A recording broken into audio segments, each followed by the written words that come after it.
Everyone, welcome to Srivarna saris. మంచి soft Banarasi పట్టు శారీ చూపించబోతున్నానండి. మంచి సాఫ్ట్ బెనారసీ పట్టు శారీ, థిక్ పర్పుల్ కలర్ శారీకి మంచి thick sky blue colour border వచ్చిందండి. థిక్ పర్పుల్ కలర్ శారీకి మంచి స్కై బ్లూ కలర్ బార్డర్ వచ్చింది. Big border, small border, sari మొత్తం కూడా ఇలా డాట్స్ వస్తాయి. ఆల్ ఓవర్ శారీ అంతా కూడా ఇలా మనకి డాట్స్ వస్తాయండి. All over sari look.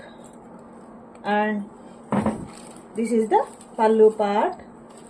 ఏదైతే మనకి బార్డర్ వచ్చిందో ఆ బార్డర్ కలరే పల్లు వస్తుంది. మంచి thick sky blue colour pallu part. And this is the blouse. Plain blouse వస్తుందండి. Plain blouse, plain blouse with border. Plain blouse with border part. ఇలా బార్డర్ వస్తుంది.